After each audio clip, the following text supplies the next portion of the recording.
Okay, let's see. Fingers crossed.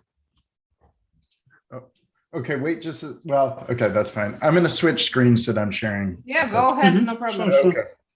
All right, so got it. Okay. Stop sharing that. I'll switch this. Okay. Dun, dun, dun. Slideshow.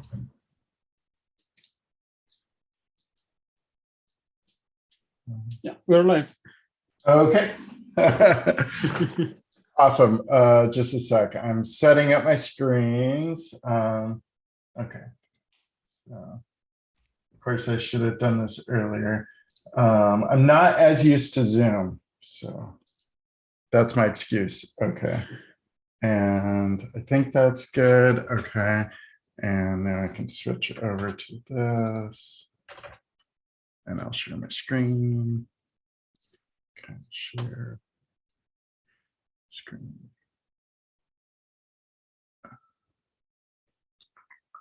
Good. Okay. Cool. All right. Can you see my screen okay? Yep. Awesome. All right. I'll just, do I just get started? Yeah. Awesome. Okay. Welcome. My name's Jon Galloway. I'm a PM on the .NET community team. I'm going to be talking about what's new in ASP.NET Core. And during this, I'm going to talk about both what's live in .NET 6 and what's coming in .NET 7. So I'm going to try and be clear about what's new and what's on the way. So just kind of high level, I think of ASP.NET Core as a web toolkit. So .NET can build all kinds of things. You can build, of course, web, you can build desktop apps, you can build cross-platform apps with MAUI, you can build, server-side cloud apps, all kinds of stuff, games. But specifically for web, ASP.NET Core is that web toolkit. And so as part of that, there's so many things that are constantly coming out in ASP.NET Core. And so to fit it all in my brain, I try and put things in boxes. So, different things that you can build for the web. You can build services. And we think of those as like REST APIs, real-time apps, worker services, gRPC, those sorts of things that you don't interact directly with. Computers talking to computers. And then you can also build web UI. And, we do our best not to be confusing, but we still are.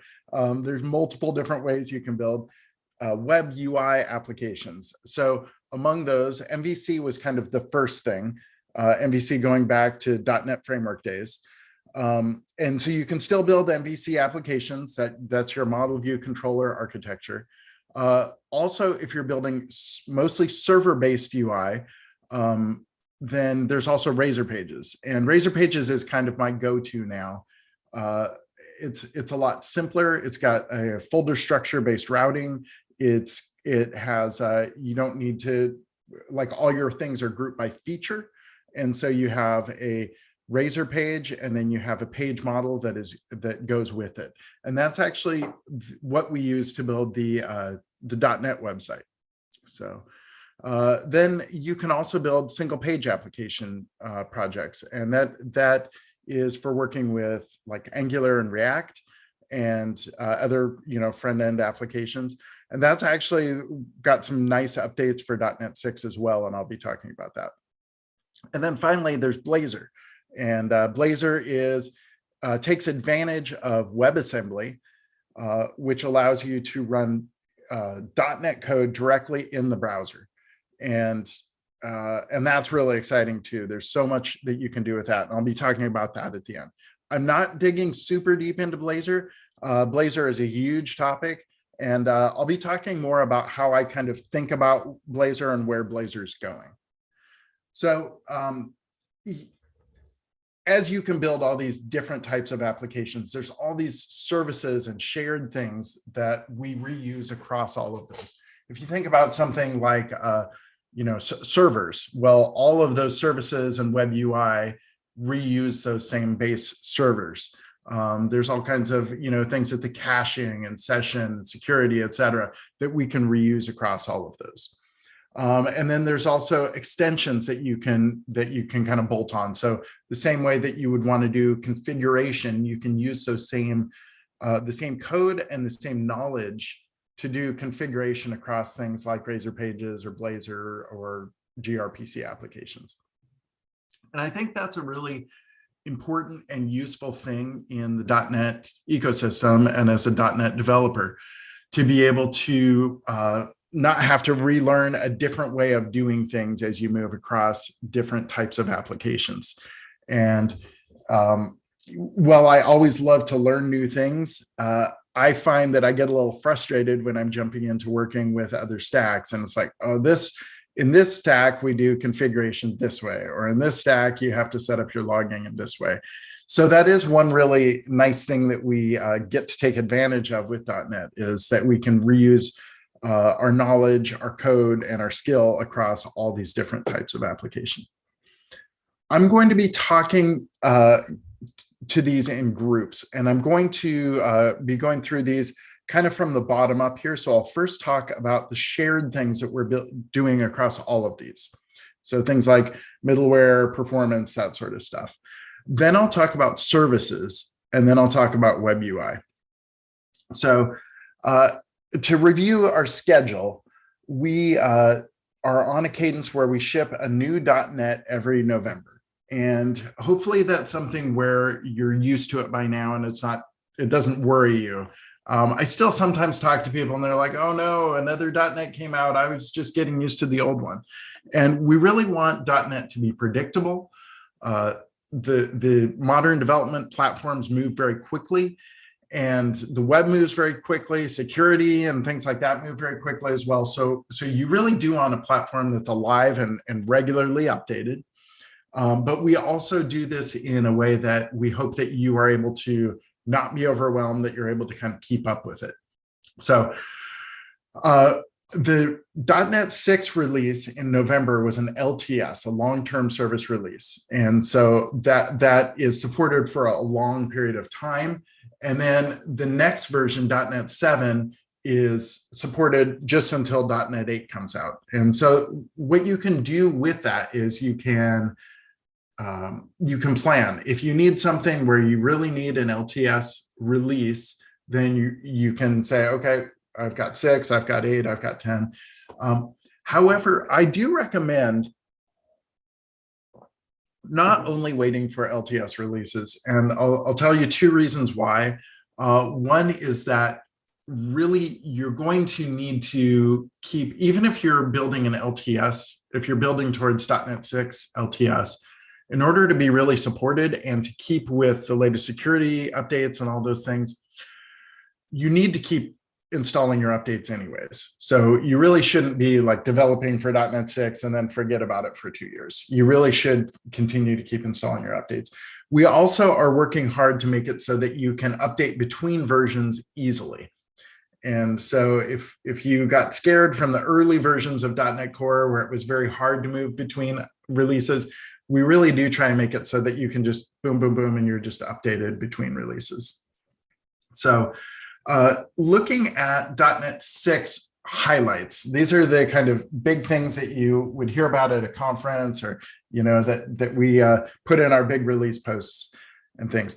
One is that we've simplified things with minimal APIs, but also just across all the project templates. We're taking advantage of modern .NET and C# features, and we're streamlining and simplifying those project types. But one place you'll especially see that is with minimal APIs. We've also got .NET Hot Reload, and Hot Reload I find to be amazing. It really saves me a lot of time. So going way back, we used to have Hot Restart or .NET Watch, and .NET Watch would look and it would see if one of the files in your application changed, and then it would rebuild and restart your application. And that's nice, but it's not great, because let's say you're working your way through an application, you're filling out a form, or most applications say you have to go and search for something, and then you're down in a details page. Now, if you reload the application, you've lost all of that state. And what's really amazing about hot reload is it will actually update your running application without needing to restart it. So there are places where that, we do our best with that, but it doesn't work in all cases.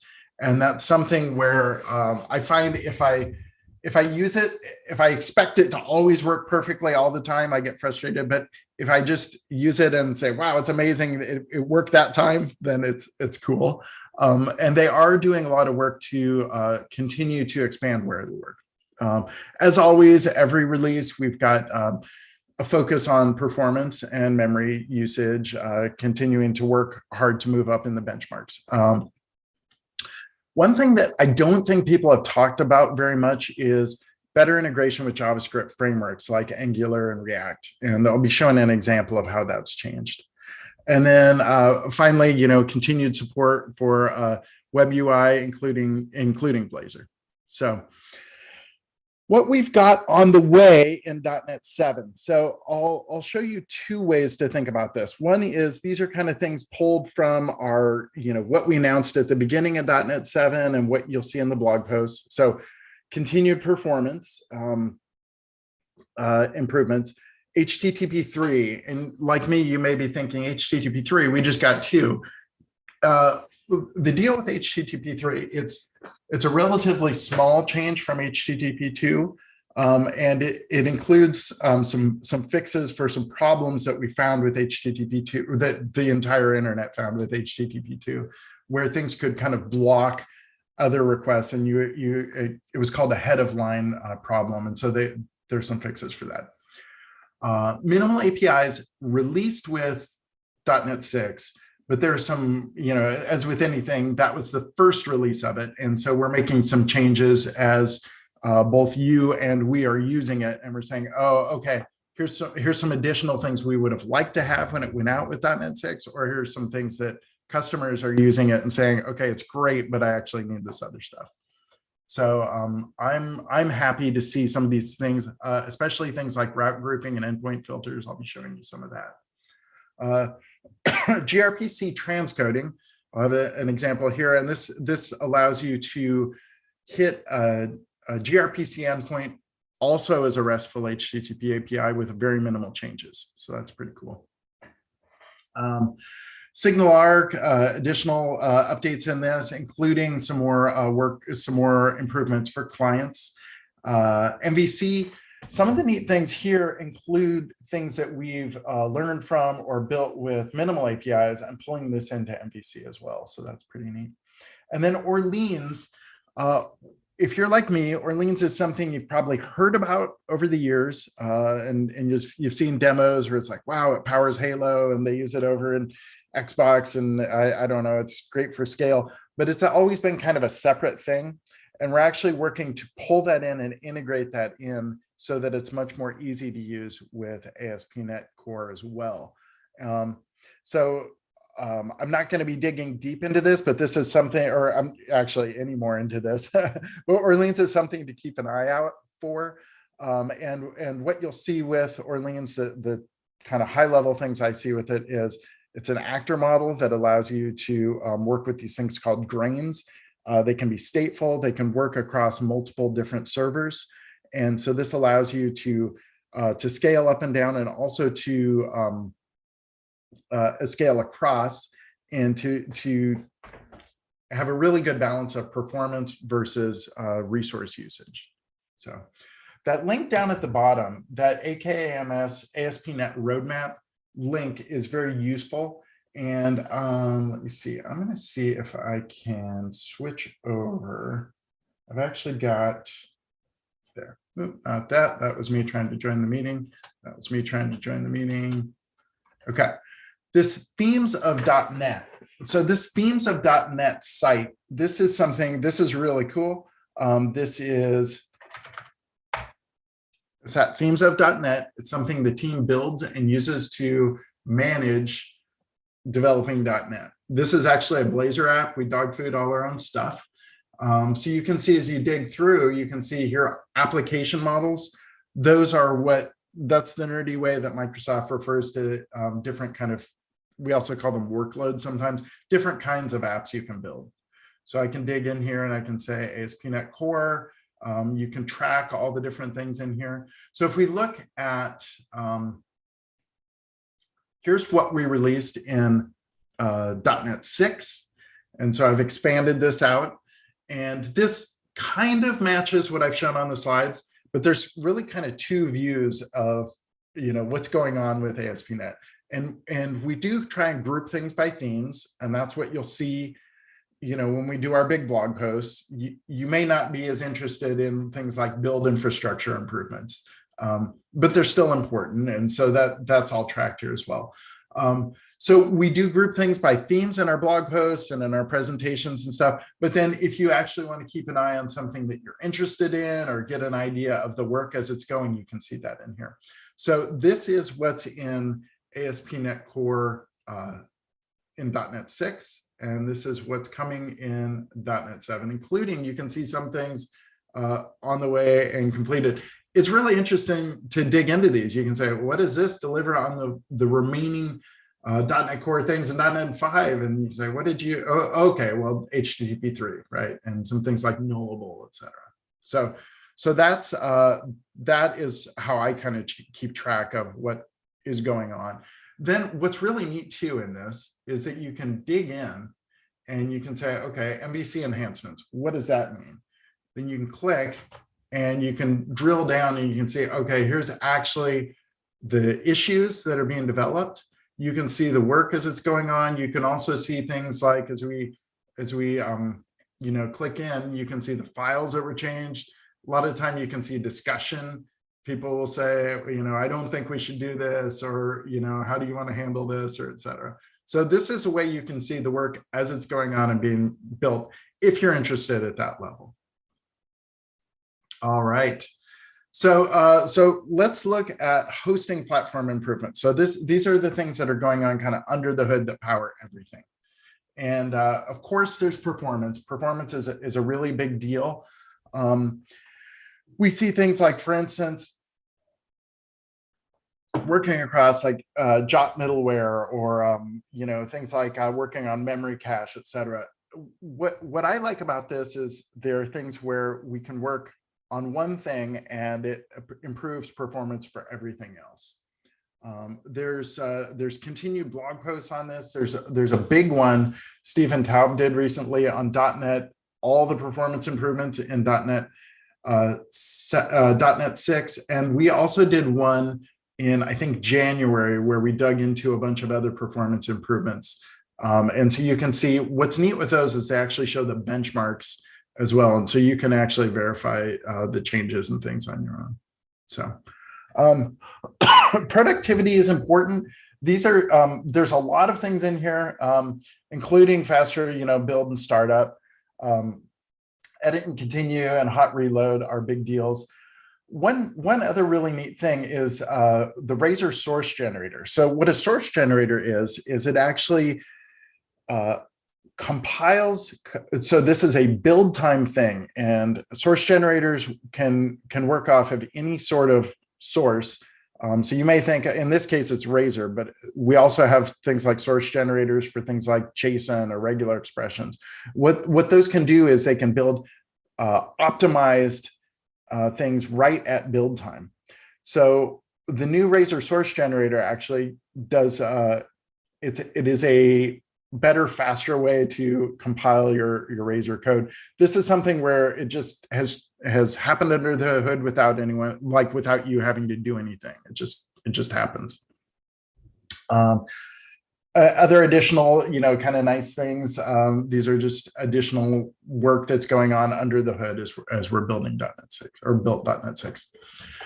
I pointed out some things in .NET 7 on the roadmap. One thing that I do want to call out that I think is pretty exciting, especially if you're working on Mac or Linux, and this is, we call these epics. So an epic is multiple different things that all need to happen together in order to prove an overall experience.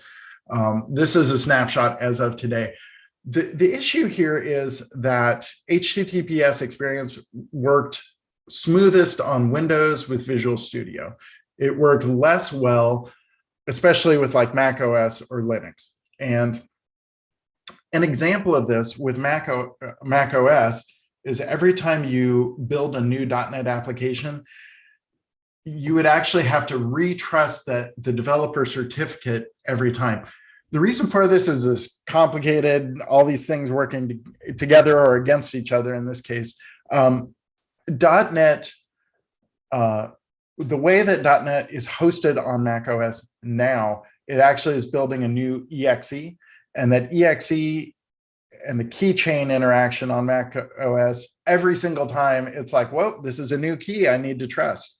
So we're actually changing that so that there's a new default, and you can say whether or not you want to by default run as HTTP or HTTPS. So the new project templates will default, I believe, to HTTP, but then you can set it at the environment level or in your project level. You can say, no, I want to use HTTPS. And so it gives you that flexibility. So if you're creating a lot of projects if you're creating a lot of projects and running them on Mac OS or Linux, you're going to see less annoying prompts for a keychain. So anyhow, I think this is really cool. This is one of those things where people will just, maybe not even notice, they'll just notice fewer interruptions. They won't know, but look at all these different things that have to go. And each of these is a relatively large change that is going on. So this is one of the things on the way in .NET 7 that you may not even notice if you didn't kind of dig through all those things in the themes of .NET. Okay, so we've talked about the under the hood things. Now we're moving through the different boxes. I want to talk about some of the things with API and services. So this was kind of a big thing that you've probably seen us talk about over and over, is this minimal APIs. The idea with this is we noticed a few cases where .NET was a little frustrating. One was when we were trying to teach new students, and they're used to things like, Django, Python, or Node and Express, and they're looking at how to create a new project with ASP.NET Core, or we're teaching a class, or teachers, at universities are teaching class, and they're saying, okay, create a project, and you've got 30 files, and you've got a ton of, you've got your program CS, you think, okay, maybe this is where I get started, but no, that just launches your startup CS, and then your startup CS has a bunch of namespaces or a bunch of using statements at the top that don't make any sense, and then you have a namespace, and you're like, why do I need a namespace here? And then all this code that's configuring middleware and doing all this stuff. What if you could just build an application with 3 lines of code? And so this is not required. You can still build the exact same sort of, the same templates that work with .NET 5. You can change the target framework to .NET 6 and that'll still work. But you have the option, if you're getting started or learning, to get started with 3 lines of code. So that is nice. It took me a little bit to get used to it, and now I'm kind of like, I want this all the time as I'm building my apps. Another place where it's useful is for microservices. And in the microservice world, small and fast is really important. And there's a lot of abstraction and a lot of additional potential features you could use with the previous models that a lot of the time you didn't use. So for instance, a lot of the time you didn't actually ever change your program CS, or a lot of the time you didn't make use of filters, you didn't make use of some different things. And so by actually changing the model, there's a smaller memory footprint, faster startup, etc. Will this make a difference in your applications? Honestly, probably not, unless you're building microservices at scale. So if you're building microservices at scale and you want smallest, fastest, super fast startup, etc., then minimal API is probably a good fit. If you're getting started, you want simple code, lightweight code, or you just like the way this looks, awesome, use minimal APIs. If you don't, you can continue to use API controllers. All that stuff still works.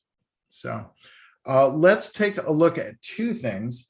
I want to show minimal APIs, and I want to show minimal API scaffolding. So I'm going to do a couple of things. First of all, I guess I'll do this in VS Code for the minimal API. So we'll take a look at one. We'll go into the terminal. Let's find out where we are. Okay. Oh boy. I think I have a temp directory. Awesome. All right. Spaghetti, getting hungry. Okay. .NET. Let's create web -o and IASI. Oh, let's say hello. Okay, so awesome. And of course, like every good developer, I just installed the latest .NET preview this morning.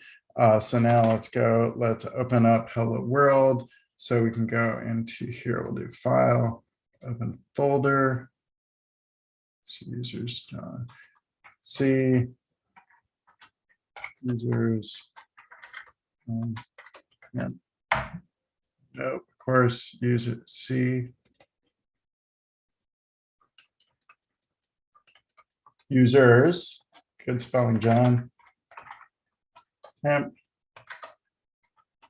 Hello world, awesome. Select that folder. Let's see what we got. So you'll notice we don't have a startup and then a program. We just have program. We don't need a bunch of using statements because all of those we have we have global usings. And there's a bunch of them that are just turned on by default. Just a second, let's get out of there. Okay, we don't need a namespace. Now, there are cases where you might want to use a namespace, and if you do, you can put that in, but you don't need a namespace. And in this case, this is an example of where a namespace is just kind of ceremony that you don't actually, like, what is the namespace even doing in a program CS? So this is an example where you can very quickly, set up something very simple. Let's take a look at scaffolding, and there's two ways you can do this. You can do it command line. I'm actually going to show doing this in Visual Studio, and I'm going to do that. I'm creating a new project. I'm on a different window. Let's go there. Let us go with ASP.NET Core.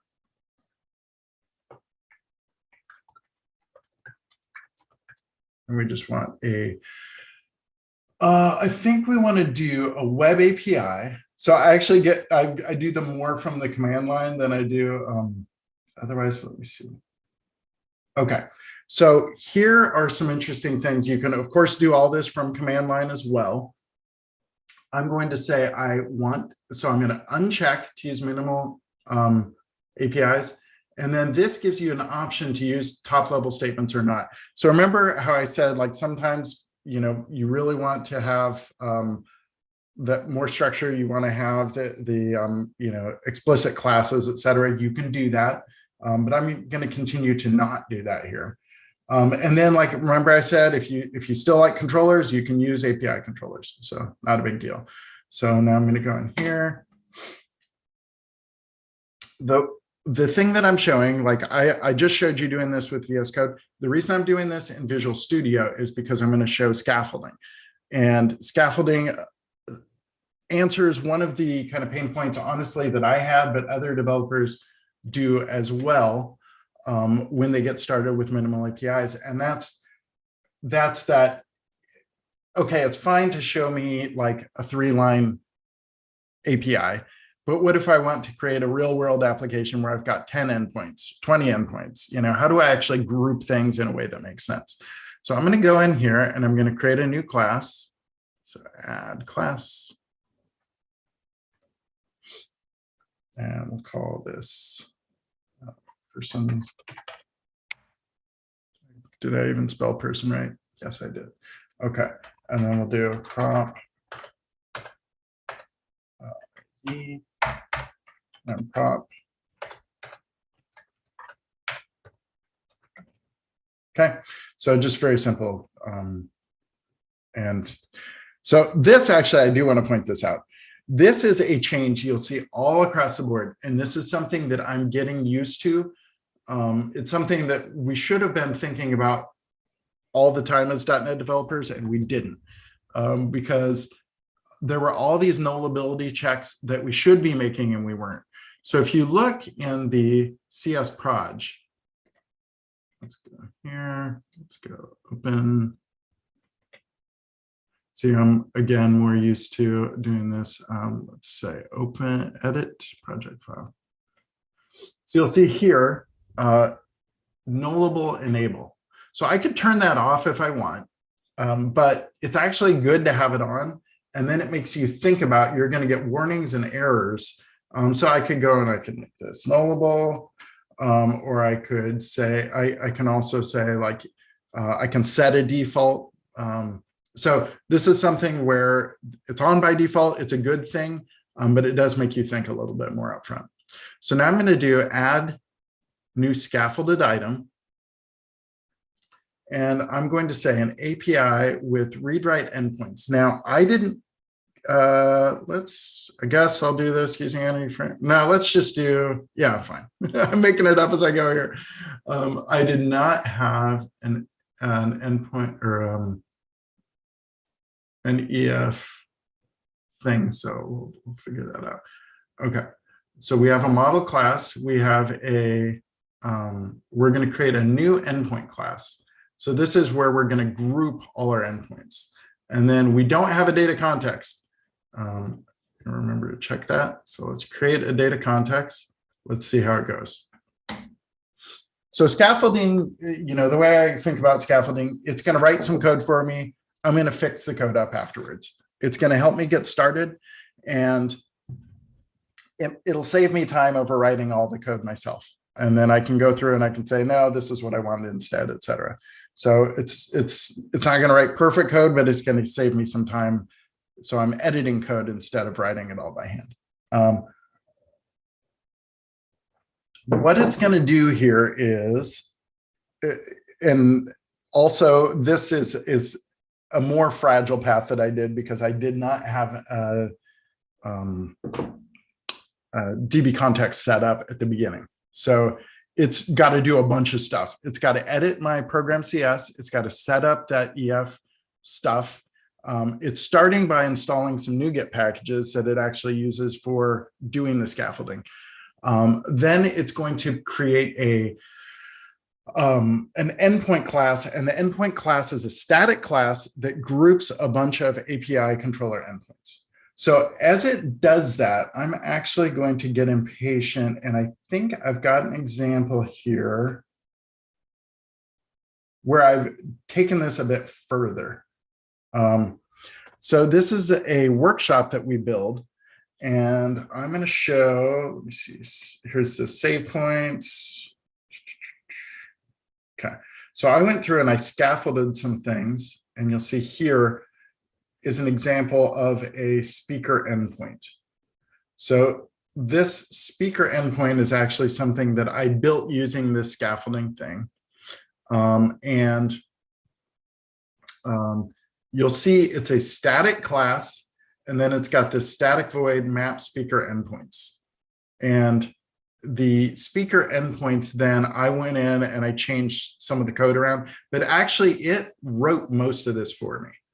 So it went through and it said, okay, it's doing all the get, put, post, delete stuff, and it's writing this minimal endpoint for me. So the nice things with this is I get these all grouped.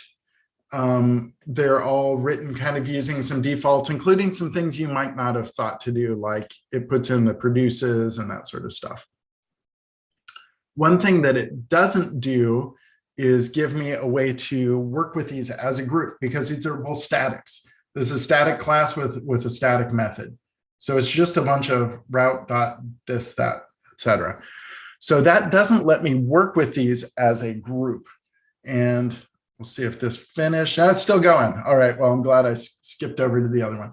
So what I want to show you now is something we're working on with .NET 7. And that's, let me see, that is route groups. So the idea with route groups is a way to kind of have a more structured way of grouping routes together. So here you'll see this is a group route builder. And this is example code that's showing that you can then create a group. You can put them all together, and then you can work on this group together. So you can say, I would like this group to always do this. For instance, in my case, I worked with something where I wanted to be able to always have some open API defaults. I wanted to set some tags, etc. And so that allows me to do that using route groups. And there's a bunch of other stuff that it gives you that capability to do. There's still statics. It's still a static class. So it's different from an API controller in that you're not using a bunch of attributes and stuff like that. But it does allow you some more kind of control over it. So that's that with minimal APIs.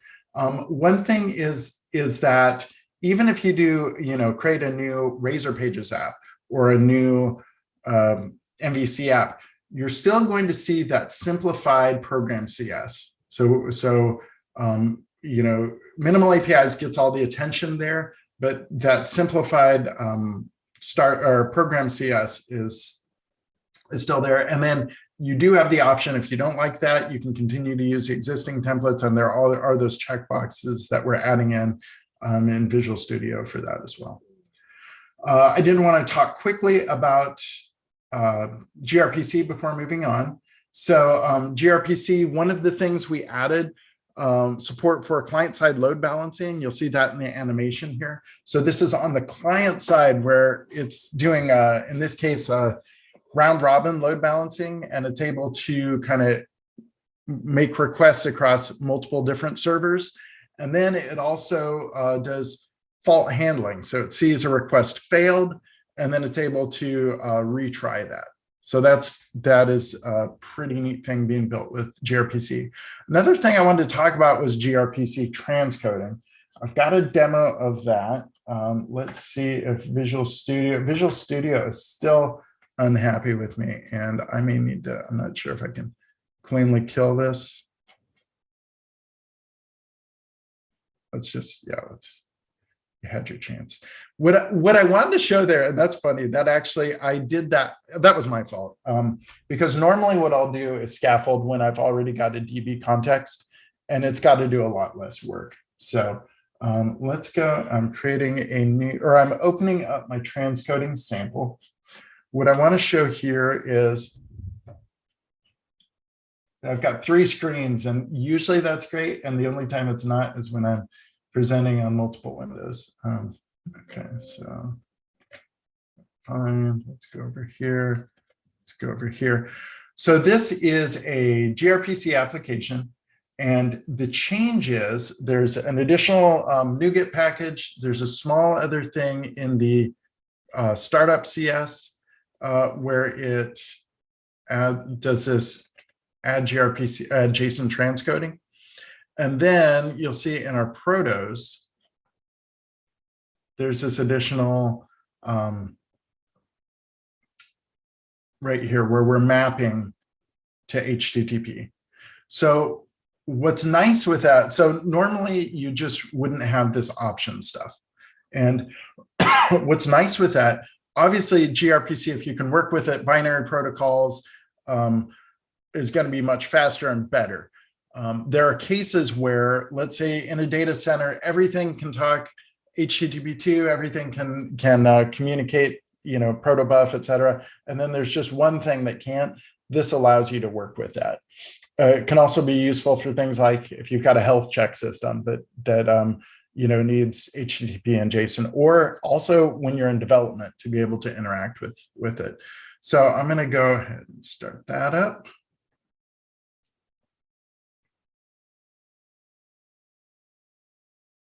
And what you'll see here is that it is going to launch for me that's neat. It is going to launch, there we go. It's listening on port 51352. So if it doesn't, there it is. Thought it was going to make me type in that number. Okay, so this is just showing, here I can say hello. That's funny, the placeholder looks like it's filled in, but it's not. So, and then, you can see the source for it, etc. This is actually an application that is out in our gRPC repo. So it shows how to do this, but all that was enabled just by that gRPC transcoding. And this is one other thing where you'll see, browsers normally you don't have support for interacting with gRPC, and so this is a very simple way to do that. So, all right, we've talked through our cross-cutting services. We talked about APIs and services. Let's talk about website developer improvements. So for MVC and Razor Pages, a lot of neat stuff here.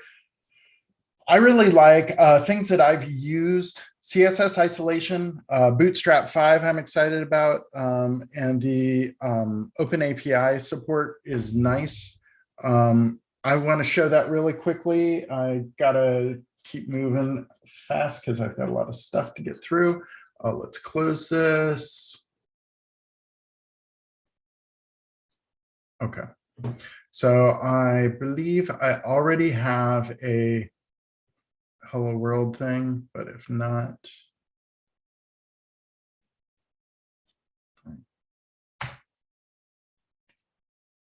just a sec.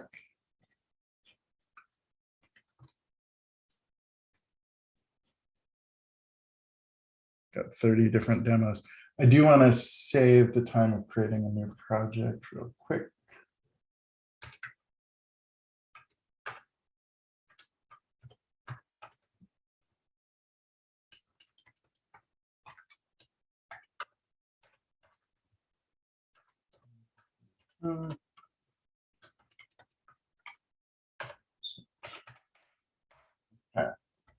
Bring this over here so you can see I'm typing. All right, let's see. We want to open up our ASP.NET.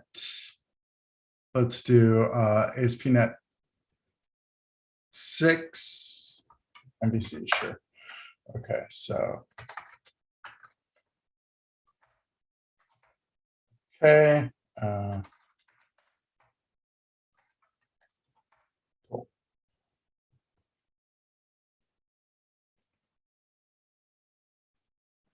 Okay, so what I want to show you here is, again, this is simplified. We don't have a program CS in a startup. We've got this all in one place. It's got, doesn't have all the usings at the top. We still have global usings.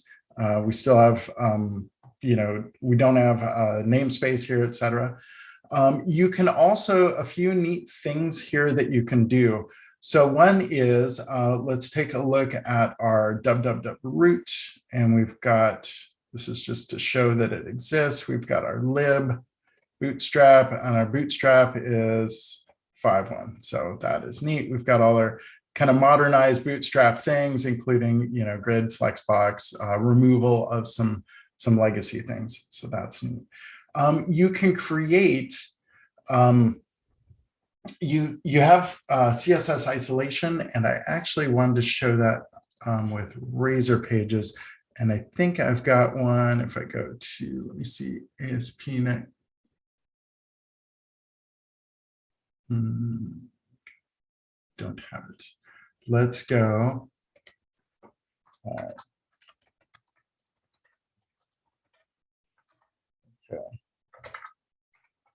Let me see. ASP.NET 6 Razor. Okay.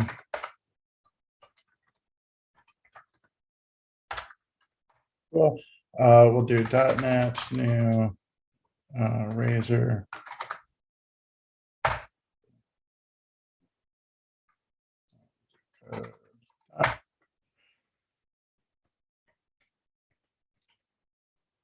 So what you can do here is I can go in and I've got my index, I've got my index.cs or index.cs.html and CS. I can also add in so I'll do a new file. We'll call this index.cshtml.css. So when I do that, I can go in here and I can set, for instance, H1, and I can say color red. And so what's neat with this is this will apply only to my to here, but it won't apply on any other pages in my application. So that allows me to, instead of having to write like body classes on everything, et cetera, I can just write that in one place. And if I do like, oh, one other thing I want to show with this, let's open the terminal. And we've got support for, like, if I do .NET Watch. So this will show that kind of hot reload. And it can watch, monitor, and change things as I'm going. So it'll go ahead and start that. So you'll see there, this is red. But now if I go to like privacy policy or anywhere else that has an H1, it's not going to change. Now, if I go back into this, let's go to here and let's say welcome. Save that. So you'll see now hot reload kicks in and changes succeeded. And there it updated the page. So I didn't refresh this page, that just magically happened. So that is some of the stuff that's going on. Those are the kind of quick flashy things. I am using hot reload kind of all the time. So I don't type .NET build, .NET run anymore. I just always type .NET watch. And so you saw that kind of in action there. So this CSS isolation also works with JavaScript. So I could create index.cshtml.js as well. So this really allows me to group things by page in the site rather than dealing with, like having a bunch of selectors and all that stuff and having a huge cluttered site.css that I'm scared to change. All right, let's close that off. Trekking through because I want to get to single page applications. So this is actually a relatively big change that we made here. And I'll just jump right into the application to show you. Previously, the way that we did, there it is. Previously, the way that we worked with application types like Angular and React, et cetera, is we use JavaScript services.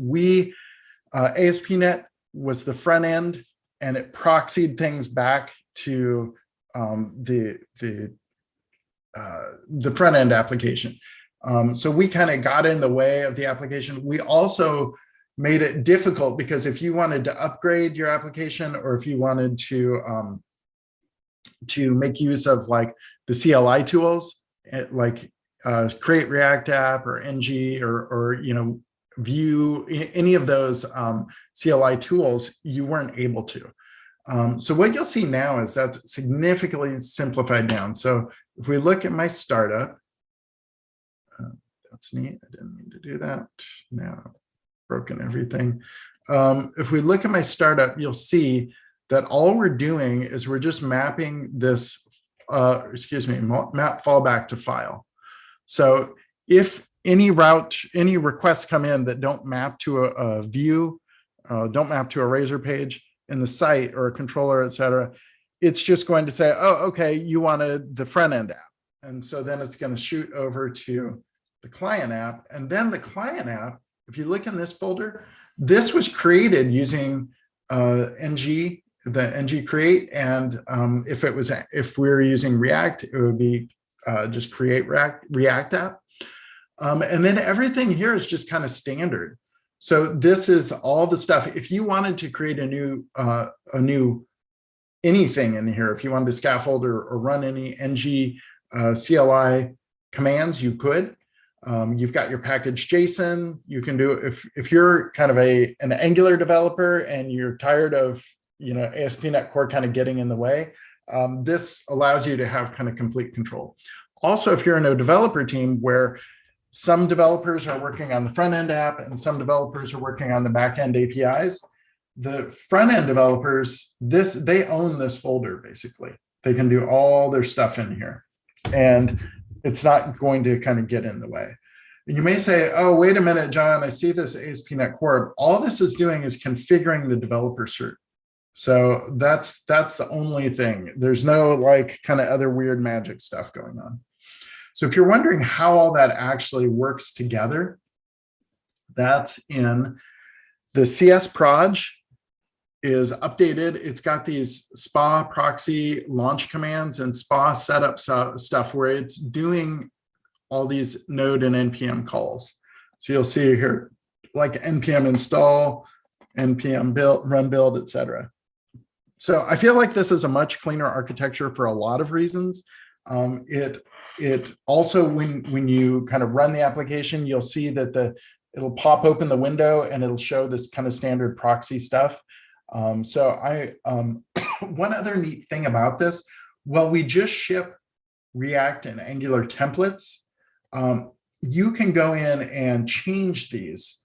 So say you want to do Vue or Nuxt or whatever other thing, you can put it in this client app folder, and then you go into your CS proj and you update your CS proj, which we've got here. You update this for any other changes, like say you need some special command for npm install or build or something, then you can just update that and you could do that as well. So I think this is something that is going to be very useful, and I haven't seen a lot of people talk about it, so I just want to make sure we notice that there. Looked at that. Okay, want to wrap up with some stuff with Blazor. There's a lot of neat things going on with Blazor. Blazor is now getting relatively mature. You've seen with the first release of Blazor, well, actually, I've got my little Blazor rant on the next slide. Let me just point out on here, we've got hot reload support. That's nice. There's a lot of kind of deeper, more advanced things for building real applications. For instance, handling large binary data, or working with required parameters, things like that. You're also seeing us work on a lot of more complex build and packaging things. So like WebAssembly, AOT, and runtime relinking. And so one other really exciting thing for me as a developer is I can use my web skills with .NET to build cross-platform applications now. So what this does is it actually gives me kind of the best of everything. I can use web dev skills. If I want to use native controls or native features, I can do that. But if I have, common UI or something where it's just easier for me to represent using HTML, CSS, I can totally do that. So that's pretty neat. That's Blazor Hybrid with .NET MAUI. All right, let me give you some thoughts as I'm kind of wrapping up on Blazor in general, because I've seen a lot of people get stuck on this first thing, which is when Blazor was first announced, it was like, wow, we can use WebAssembly. So that means we can write code, front-end code in C#. And a lot of people, some people said, great, I hate JavaScript. I never want to write JavaScript again. So C# is amazing. And Blazor is going to replace JavaScript on the web. It's going to be Blazor everywhere. And that's not going to happen. JavaScript is everywhere. There's some great libraries and great things going on with JavaScript. So I don't expect Blazor to replace the entire web just because C# is awesome, although we like it a lot. Some other web developers said, you're a bad person because JavaScript is great. And if you don't like JavaScript, then you're a bad person also. And I feel like that's kind of focusing on the wrong things. It is neat to be able to write client-side code in C#, but I feel like it's actually enabled a lot more.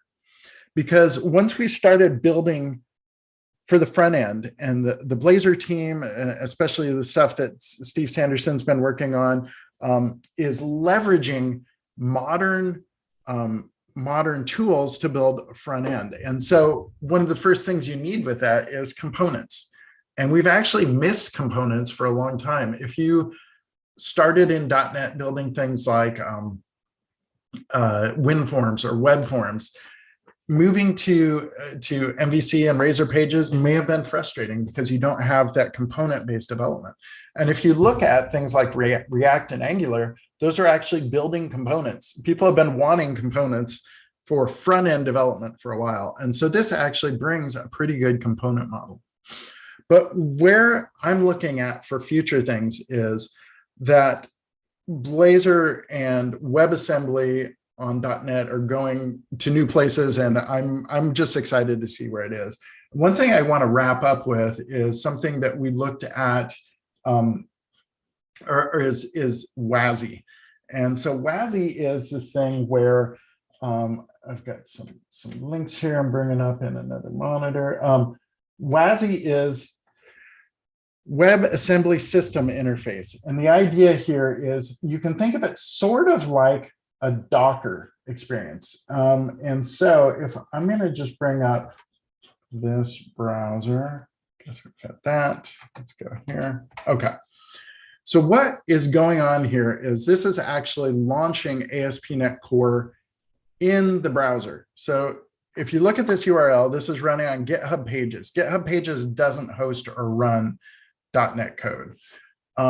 So this is actually being hosted in the browser. Then if I go over to another tab, and this is mind-blowing, but this tab is actually going, it's being served from the first tab. So this tab is my web server. Now, if I go here and I say, do some things and add it here, copy that, let's go over to another tab, and you'll see that's listed. Now I'll delete that. I'll go back to this tab and remove it. So this is an in-memory web server. Now, you may be saying, John, I think you're tricking me. So what I'm going to do actually is shut these tabs down. And now we're going to browse to that to-do page. And you'll see this to-do page, it doesn't even exist anymore, right? The reason it doesn't exist is because I just shut the app down. And then I refresh it, and now it's able to restart it. So what's going on is WebAssembly System Interface is a way, you can think of it sort of as a smaller Docker. And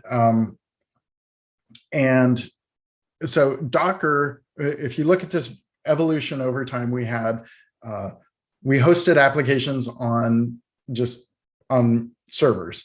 And then after a while, we said, well, we need some flexibility. Let's use virtual machines. And we started using virtual machines. The virtual machines virtualize the entire machine. So it did give us some flexibility, but we had these huge images, multi-gigabytes. So then over time, Docker came along, and Docker is really neat in that it allows virtualizing a lot of the operating system away. So the operating system, we can have one shared operating system at the base, and then we can have multiple different containers running on top of that. And they're able to have kind of a pretend separate network layer and a network stack and file system, et cetera.